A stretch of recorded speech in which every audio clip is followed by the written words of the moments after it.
strong wind surged around the house and smacked her face with the precise force his words smacked her internally. She needed to explain, but her voice left her, all that energy going into holding the stranger's door open and fighting to stay erect against the wind's onslaught. Nervous tension flew off her in waves solid enough to drift away upon. She opened her mouth, but nothing came out.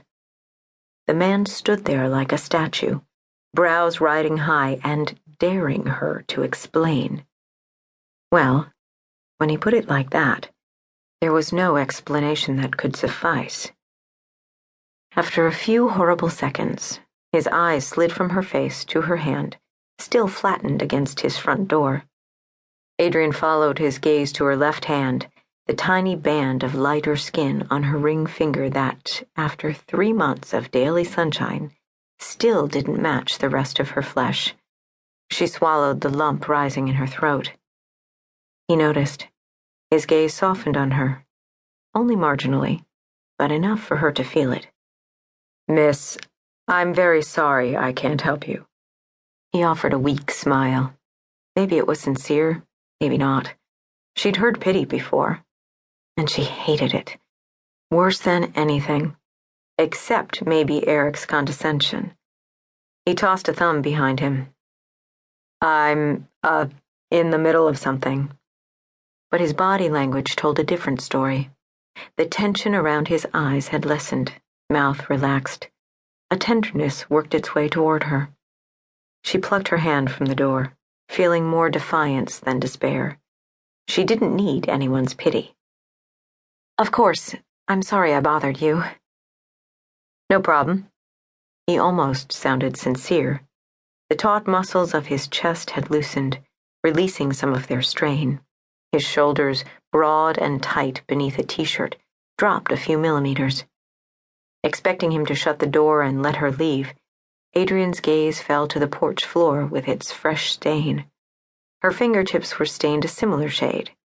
Maybe that's what he'd noticed, not the missing ring on her hand. Walnut stain looked better on porch floors than on skin. When Will didn't close the door, she glanced up. His head tipped to the side and his weight fell against the door jamb. He cocked one foot in front of the other. Those green eyes probed again, this time filled with sparks of curiosity. It caused a prickly sensation along her neck. "Just close the stupid door. I made a mistake." But instead, she tried to turn and leave. Unfortunately, her feet didn't cooperate. As her upper body pivoted, her lower body stiffened. She felt the frown crease her brow and deepen. Embarrassment flushed her because Adrienne really, truly wanted to believe in love. It was a shocking realization, one she'd rather not visit while standing on a complete stranger's property. But the words drifted through her mind again. I know there's real love out there. The kind she'd read about in William's letters, and now, standing on the front porch of a man she didn't know, her desperation almost overwhelmed her. Divorcee. Tiny lines crinkled at the edges of his eyes. "Have we met?" Absently, she tucked her hair behind her ear. "I don't think so. I've only lived here a few months." His gaze coasted from her head downward. A smile slashed his face.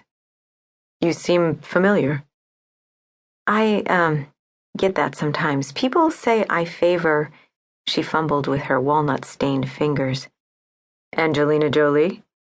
He finished for her. "No, Jennifer Garner." His eyes narrowed playfully. "I can see that. But your mouth is full, like Angelina's." Adrienne swallowed hard. Seriously?